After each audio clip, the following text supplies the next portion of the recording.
Désolé pour les petits problèmes techniques, la zapette ne fonctionne pas, donc on va faire signe pour changer les slides. Je suis enchanté de voir autant de monde en fait pour parler de télévision segmentée. Pour ma part, je m'appelle Eric Giordano, je suis directeur général de The Ramp. Et je suis Dimitri Marcadet, je suis directeur commercial chez TF1 Pub, donc qui est la régie publicitaire du groupe TF1. On est ravis en fait de pouvoir en fait échanger et notamment vous partager une rencontre entre une start-up, donc The Ramp, plutôt spécialisée en fait dans l'industrialisation de la publicité locale, et un grand groupe média que je ne présente plus, TF1. J'espère que tout le monde connaît TF1. En tout cas, en ce moment, il y a un petit événement qui s'appelle la Coupe du Monde qui est diffusé sur nos antennes. Donc j'imagine que vous êtes tous en contact avec nos chaînes. Mais je ne commercialise pas que TF1. Évidemment, dans le groupe TF1, il y a TMC, TFX, TF1 série de films. Enfin, il y a tout un tas de supports et surtout MyTF1, notre plateforme replay. L'idée en fait de cette rencontre, c'est aussi en fait de pouvoir faire émerger des opportunités médias. Effectivement, comme on l'a dit, en fait, il y a de nombreuses enseignes à réseau puisque c'est notre créneau, c'est notre marché qui utilise en fait aujourd'hui le digital dans leur campagne d'acquisition. L'idée, c'est de voir en fait comment on peut essayer en fait de leur donner accès à un média sur lequel ils n'étaient pas vraiment éligibles jusqu'à présent, c'est-à-dire la télévision. Voilà. Donc on a parlé en fait de l'importance du digital. Effectivement, aujourd'hui, en fait, tous les réseaux d'enseignes utilisent le digital en fait pour l'acquisition de trafic en point de vente. C'est encore plus vrai en fait depuis le Covid où tout s'est accéléré. Oui, changer la slide. Bon, encore, je vais en prendre une d'avance comme ça. Et effectivement, en fait, on voit de nombreuses activations possibles pour soutenir, au-delà du trafic en point de vente, à la fois des campagnes en fait, de temps fort, des campagnes de fil rouge. Et vous avez énormément en fait, d'occasions en fait, de prise de parole de la part des enseignes.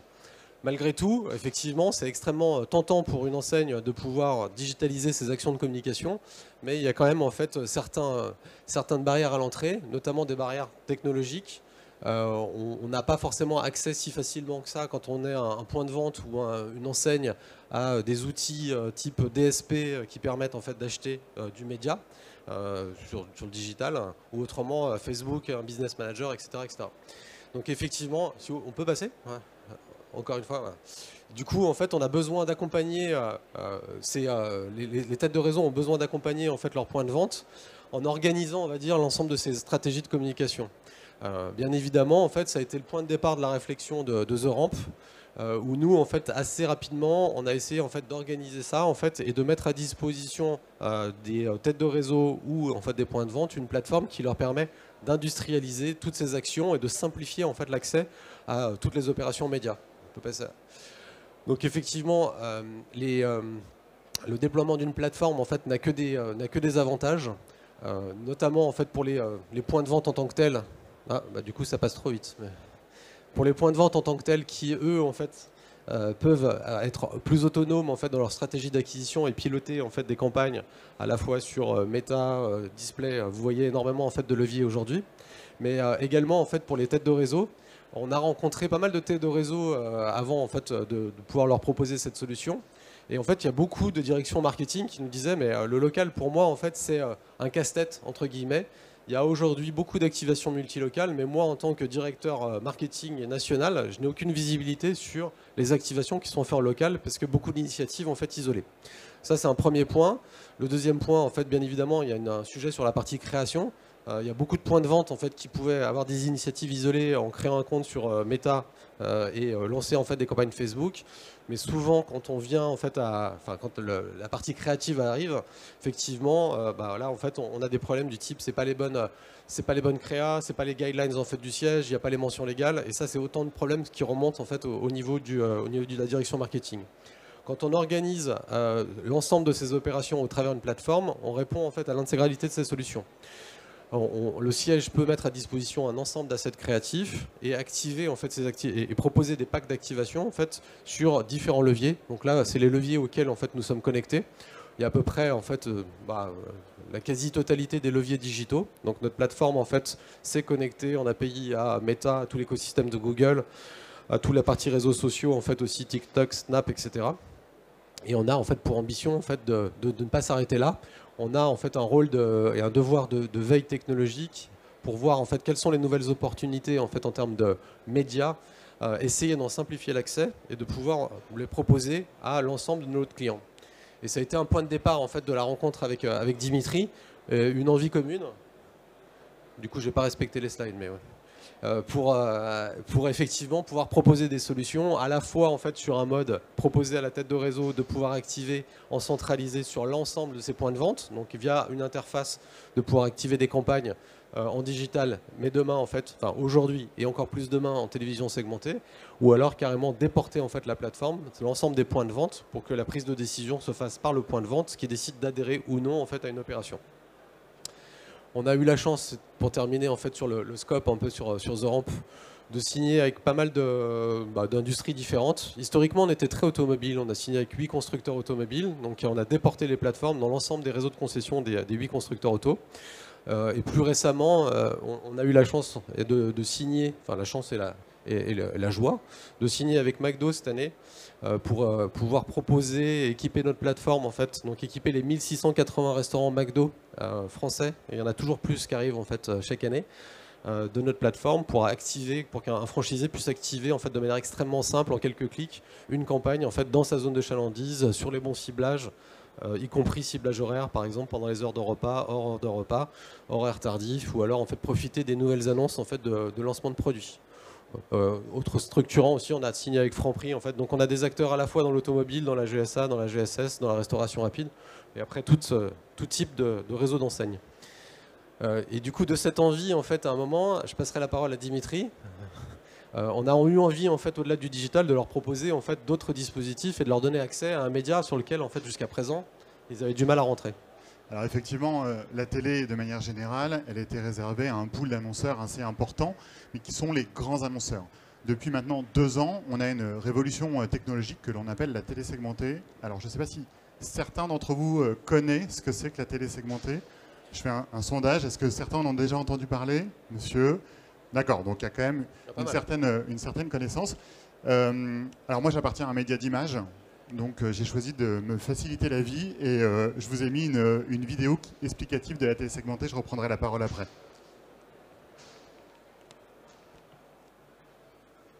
Vous souhaitez communiquer, développer votre notoriété, générer du trafic sur votre point de vente ou votre site, ou augmenter votre chiffre d'affaires? La télé segmentée est faite pour vous. On vous explique comment ça marche. La télé segmentée, c'est une avancée technologique qui permet d'afficher une publicité différente en fonction de la cible à atteindre. Elle est disponible via les box TV des fournisseurs et touche déjà 14 millions d'individus. La pub n'est plus diffusée à tous les téléspectateurs de la chaîne, mais seulement à ceux qui nous intéressent. Par exemple, pendant une coupure pub, des téléspectateurs de Koh-Lanta à Paris et d'autres à Lyon peuvent désormais voir des spots différents. Des spots mieux ciblés qui leur correspondent vraiment. Vous pouvez choisir parmi plus de 100 segments de ciblage, du ciblage sociodémographique, par genre ou par âge, du ciblage de consommation, cibler les passionnés de voitures ou des petits consommateurs de télé par exemple, et bien sûr, du ciblage de géolocalisation, et ne toucher que par région, ville et même code postal. Dès 5 000 €, c'est possible. Vous souhaitez toucher des individus 25-49 ans en Auvergne-Rhône-Alpes? Votre campagne peut délivrer plus de 2 millions d'impressions en 3 semaines. Avant de terminer, quelques bonnes pratiques. 3 formats de spots sont disponibles pour faire passer votre message, 15, 20 et 30 secondes.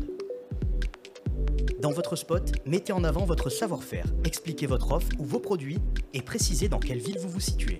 Besoin d'accompagnement ou de conseils? Pour avoir une créa efficace et conforme, nos équipes sont là pour vous aider.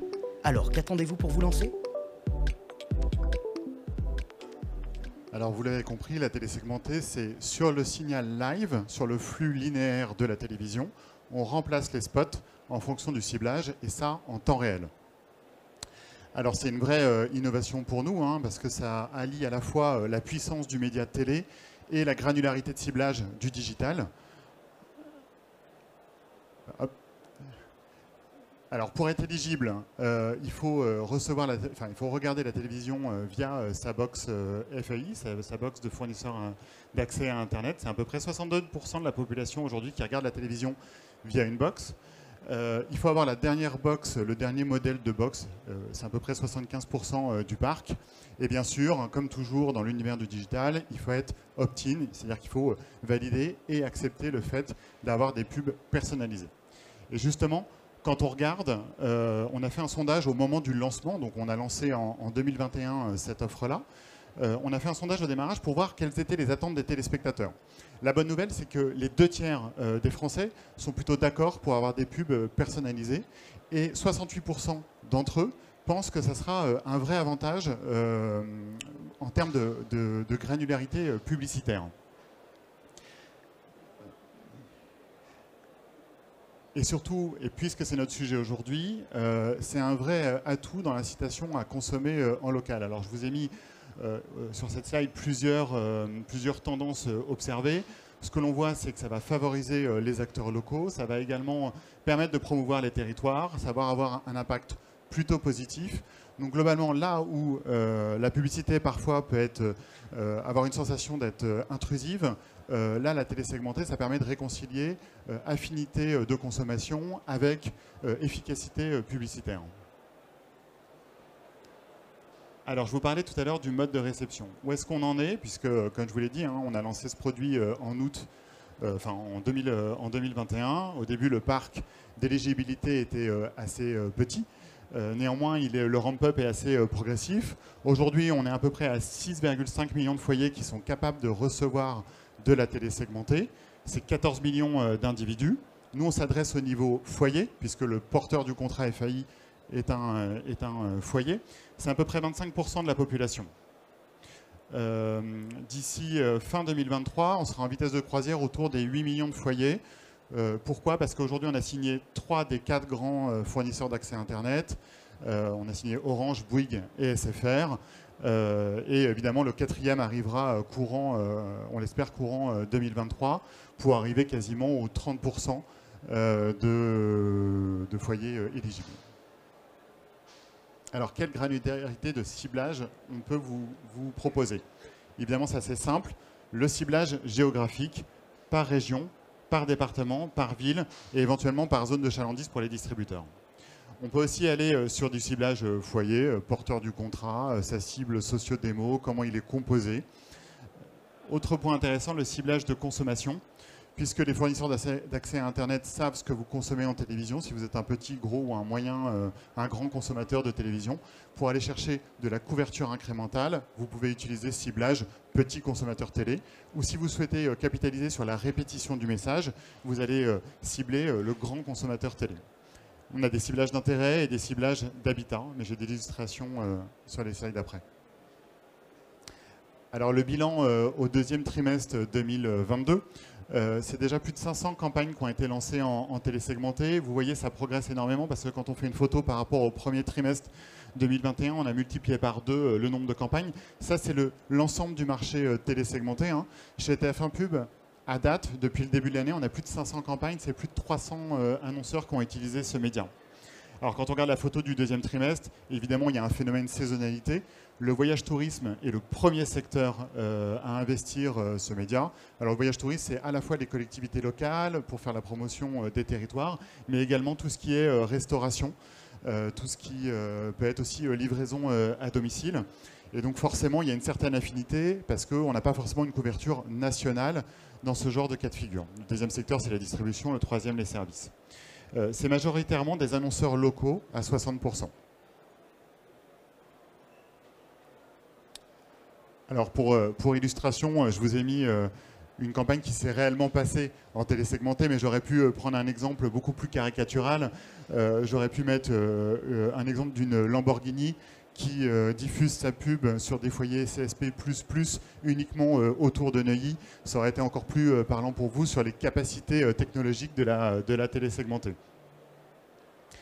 Mais on ne va pas uniquement sur de la zone géographique, on peut faire de la zone de chalandise. Exemple, le distributeur EMA, qui est présent dans 30 villes aujourd'hui, n'a pas d'intérêt à aller couvrir des villes qui ne sont pas, où il n'est pas présent. Et donc, du coup, il va taper uniquement sur ces villes de zone de chalandise. On pourrait très bien imaginer aussi des centres d'intérêt décoration pour un distributeur dans cette spécificité-là.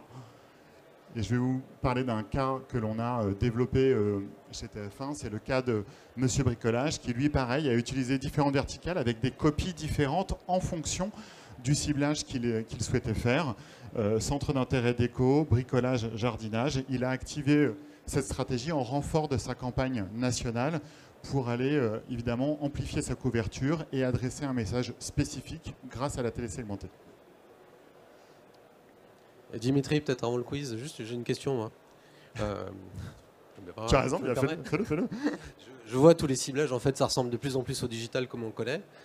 Aujourd'hui, en fait, la télé segmentée chez TF1, tu constates en fait qu'il y a un overlap avec les annonceurs. C'est les mêmes annonceurs ou est-ce qu'en fait ça t'ouvre une opportunité en fait avec énormément de structures qui n'étaient pas éligibles aujourd'hui? Ouais, comme tu le disais en introduction, effectivement, c'est une opportunité pour des entreprises à la fois d'adresser un message différent, mais surtout d'utiliser le média vidéo, le média télé, dans sa stratégie de communication, ce qui n'était pas forcément le cas, puisque moi, ça fait un petit moment que je travaille chez TF1, mais à chaque fois, et je m'occupe de toute la partie développement commercial, de toute la partie conquête. À chaque fois que je vais voir une PME ou une petite entreprise, on me dit « Oh là là, TF1, c'est très très cher, oh là là !» Ça envoie toujours une image d'une entreprise très coûteuse. Et pour autant, vous l'avez vu sur les slides précédentes, les tickets d'entrée de la télé segmentée sont quand même beaucoup plus bas que ceux de la télé. En fait, c'est un peu vous qui fixez le curseur en termes de tickets d'entrée, puisque vous achetez un volume d'impression. Donc on vous vend tout ça au coût pour 1000 impressions. Et donc c'est vous qui fixez le seuil. Donc effectivement, pour répondre à ta question, Eric, c'est pas exactement les mêmes annonceurs. Et ça, c'est plutôt intéressant pour moi. Ouais. Alors je me suis permis de vous faire un petit quiz, parce qu'on entend tout et n'importe quoi sur le média télé. En tout cas, c'est un média qui fait parler, c'est ça qui est intéressant. Alors du coup, je me suis moi-même permis de vous poser quelques questions. À votre avis, combien de Français regardent la télévision chaque jour? Eric, un avis? Tu connais la réponse? Non, je ne connais pas la réponse. Monsieur dit 43, et effectivement, c'est 43 millions. Exactement. Alors, question numéro 2, celle-là, en général, elle impressionne. Combien de temps un Français moyen passe devant la télévision chaque jour? Sachant que ça va très vite, hein, n'oubliez pas, vous avez une demi-heure de JT, voire 40 minutes. Vous avez peut-être, pour les plus fans, Demain nous appartient avant, des fictions et des films ensuite. À votre avis, un Français moyen, c'est combien en termes de ce qu'on appelle la durée d'écoute par individu par jour? En tout cas, je vois que tu connais bien les programmes. Hein. Ben, je les adore. 3h38 par jour, c'est assez important. Alors ça, c'est un Français moyen. Sur des cibles plus jeunes, comme les 15-24 ans, on est plutôt autour de 2 heures par jour. Sur des cibles plus âgées, 50 ans et plus, voire 60 ans et plus, on peut dépasser les 5h30, voire 6 heures par jour. Donc effectivement, le média reste toujours très consommé. Et c'est vrai qu'on on est souvent challengé chez TF1 par l'arrivée de Netflix, Disney, Prime Video ou autres plateformes. Alors oui, ils nous challengent, mais aujourd'hui, la consommation télé, elle représente à peu près 82% de la consommation vidéo. Quand on cumule toutes ces plateformes que je viens de citer, elles représentent 15% de la consommation, soit l'équivalent de ce que l'on fait nous en replay. Juste pour vous donner des proportions. Donc la part du lion, elle reste encore sur le média télé, même si, je ne le nie pas, il nous challenge. Alors, ça, je vous ai donné la réponse pendant la presse. Autant les autres, vous aviez le droit, mais ça, je vous ai donné la réponse. À votre avis, la télé segmentée, elle est personnalisable au niveau de l'individu ou du foyer? Monsieur a trouvé la réponse, c'est du foyer, effectivement. Et je crois que c'est la dernière question. Après, ah non, ce n'est pas la dernière question, pardon. À date, quel est le nombre de foyers qui est adressable aujourd'hui en télé segmentée? À date. Madame a trouvé, c'est 6,5 millions, effectivement. Et on a pour ambition, à fin 2023, à être à 8 millions. Alors c'est un point important parce que, vous le savez, en télévision, le législateur est souvent assez coquin avec nous et nous impose quelques contraintes.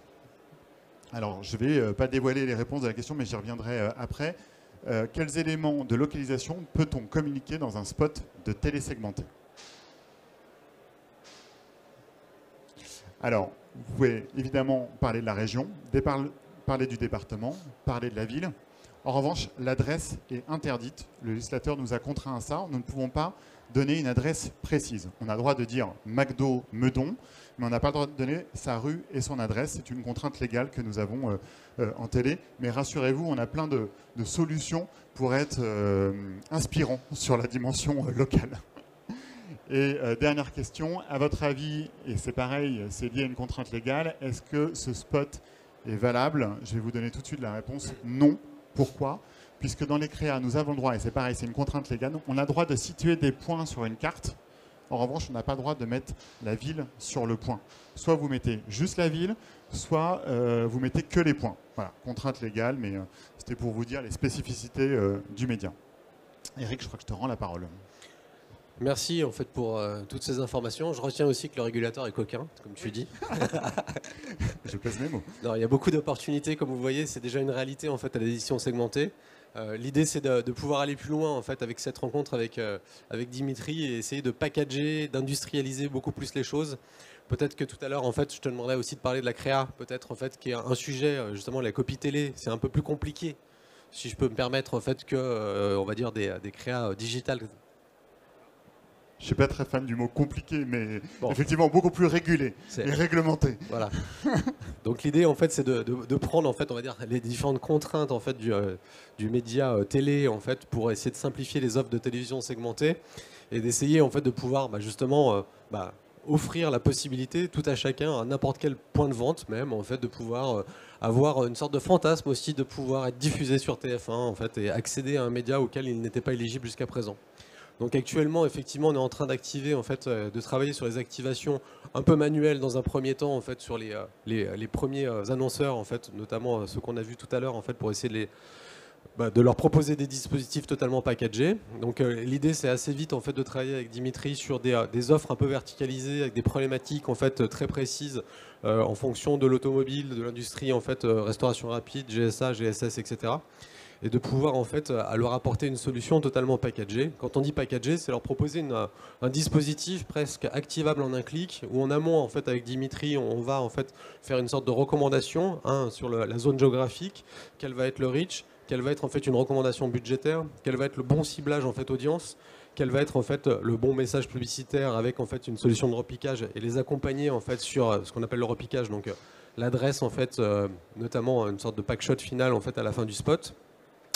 Et une fois qu'on a fait tout ça, en fait, de pouvoir aussi simplifier cette fois-ci, en fait, notamment les échanges avec les organes type. Je te laisserai peut-être commenter en fait le fonctionnement d'une validation d'une créa en fait sur la télé. Chaque spot de pub en fait doit être soumis à une validation de l'ARPP, donc l'autorité de régulation publicitaire.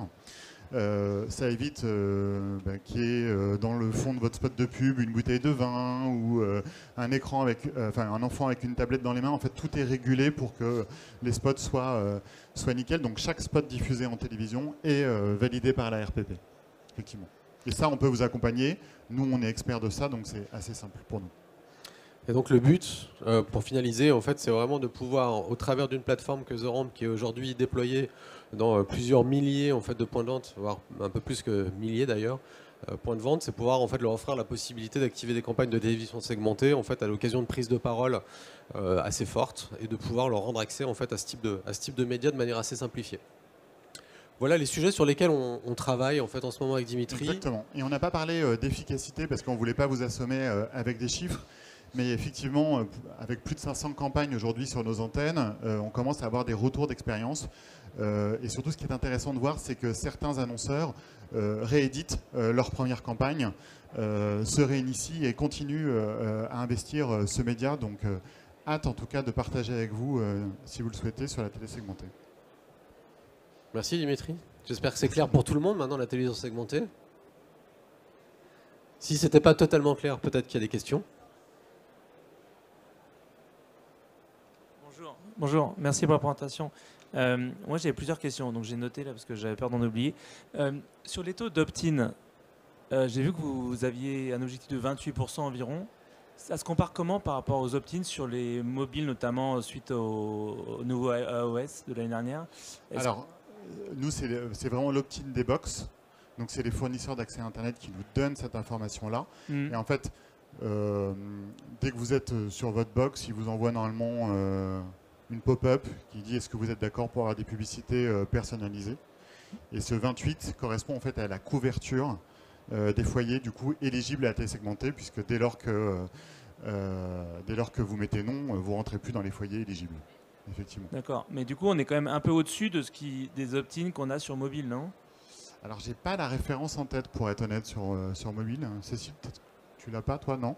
Il me semble qu'aux États-Unis, quand Apple a fait ces changements là, ATT, on était à 10-15%. C'était vraiment.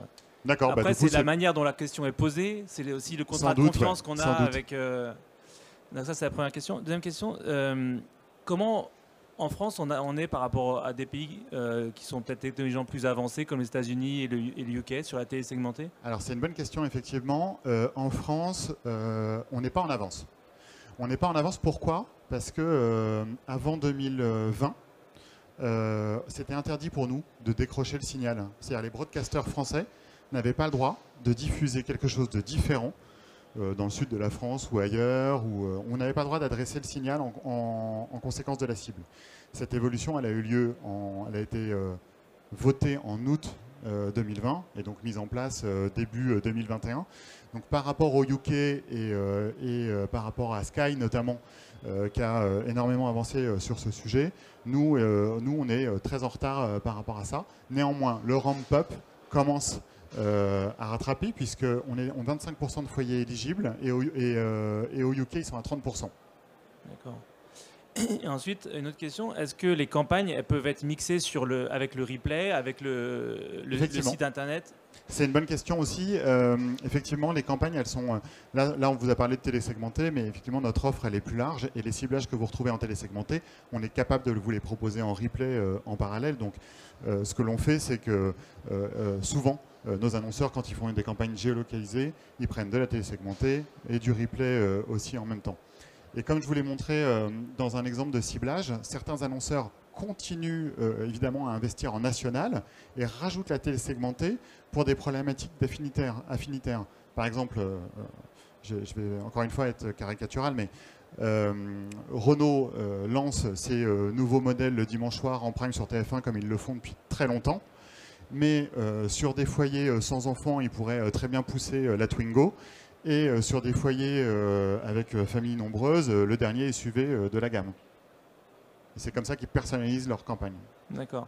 Et dernière question, du coup il y a un système d'enchères derrière avec... Non. Non, c'est commercialisé au CPM et il n'y a pas d'enchères. D'accord. Ok, merci.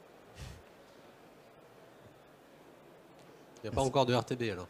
Pas encore, mais je ne sais pas s'il y a volonté.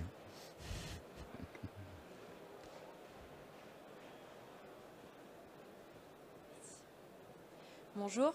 Bonjour. Je ne sais pas si vous êtes allé assez vite, mais moi sur la partie budget, c'était pas très clair. D'accord. Et surtout en fait, quel budget pour, du coup, une campagne sur quelle période? Merci. Oui. Alors c'est encore une fois une bonne question. Nous on vous commercialise du nombre d'impressions. Donc on définit un coût pour 1000, un coût pour 1000 impressions. Et en fonction de ça, c'est vous qui mettez le seuil. Mais il y a différents paramètres à ça. Il y a la capacité d'adresser votre cible. C'est-à-dire que si vous allez chercher demain, j'en sais rien, j'ai rien contre Meudon, je ne sais pas pourquoi je focus sur Meudon aujourd'hui, mais les habitants de Meudon qui ont entre 25 et 49 ans et qui aiment le bricolage, effectivement, je ne vais pas avoir énormément d'impressions à vous proposer.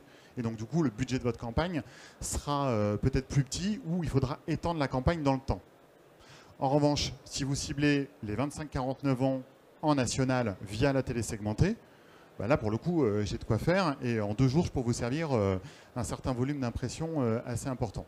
Nous, ce qu'on recommande, alors encore une fois, il faut adapter en fonction de la cible. C'est de commencer autour des 4-5 000 euros par campagne pour essayer de tenir entre 15 jours et 3 semaines. Après, encore une fois, tout dépend de la problématique. Si vous êtes un distributeur, que votre zone de chalandise est très petite, ben on peut commencer avec 1000 euros et tester comme ça sur des dispositifs plus petits. Merci. Donc la télé, c'est plus un média qui coûte des millions d'euros. C'est plus un média qui coûte des millions d'euros, non. Okay. Et pour autant, il fédère toujours autant. Je vous invite à regarder les audiences que l'on a pu faire ce week-end avec l'équipe de France. 11,5 millions d'individus étaient devant le match. Et la Star Academy, pour ceux qui n'aiment pas le foot, on avait 3,7 millions de téléspectateurs samedi soir. Je te souhaite qu'on soit en finale alors. Ah bah, moi aussi, je peux le souhaiter. Alors, non. Alors, la question, c'est toutes les coupures de pub sont-elles adressables? Non. On n'adresse pas dans les écrans jeunesse. Donc ça, c'est plutôt, dans notre grille TF1, c'est plutôt T-Full le matin. Ça, c'est pas adressé. Et c'est pas adressable. Sinon, l'ensemble des coupures le sont, sauf spécificité. Exemple, événements sportifs, nous n'adressons pas. Et spécificité de genre, par exemple, des films qui seraient trop violents ou autres, on n'adresse pas. Ça veut dire que pour quelques milliers d'euros, en fait, je peux avoir ma campagne en prime. Tu peux avoir ta campagne en prime. Alors attention, parce que le prime, c'est extrêmement puissant chez TF1. Et donc, si on achète un certain volume d'impression, en prime, ils vont être diffusés très rapidement. Et donc la campagne va durer moins longtemps, si c'est plus clair.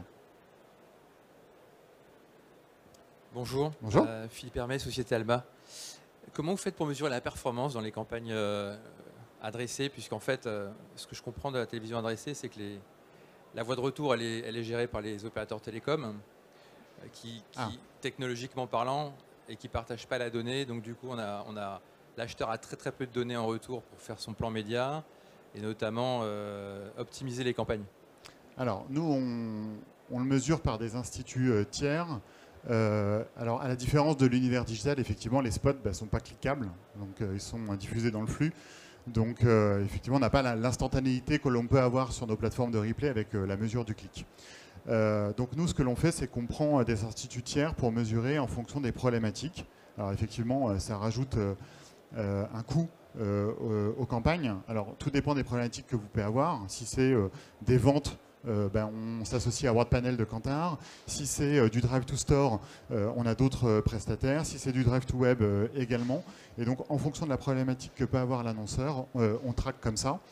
Moi, j'ai eu le cas, par exemple, récemment avec un assureur qui a une spécificité et qui monitore le nombre d'appels entrants sur son call center. Et donc, c'est intéressant parce qu'en fait, c'était une toute petite campagne. Moins de 20 cas, assez concentré. Donc ça, c'est plutôt pas mal et c'est ce que je recommande.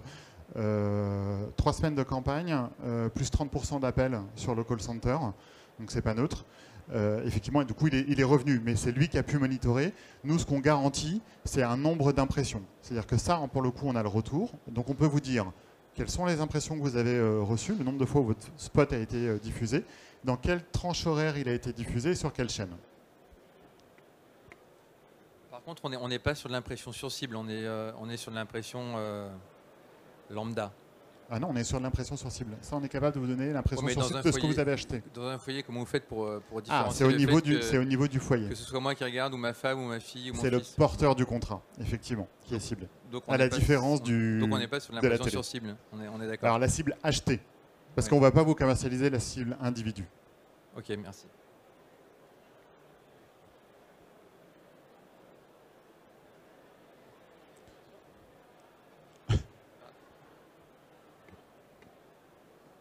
Juste une petite question, parce que du coup, c'est vrai que les montants à investir sont finalement assez faibles par rapport à l'imagerie qu'on a de la publicité.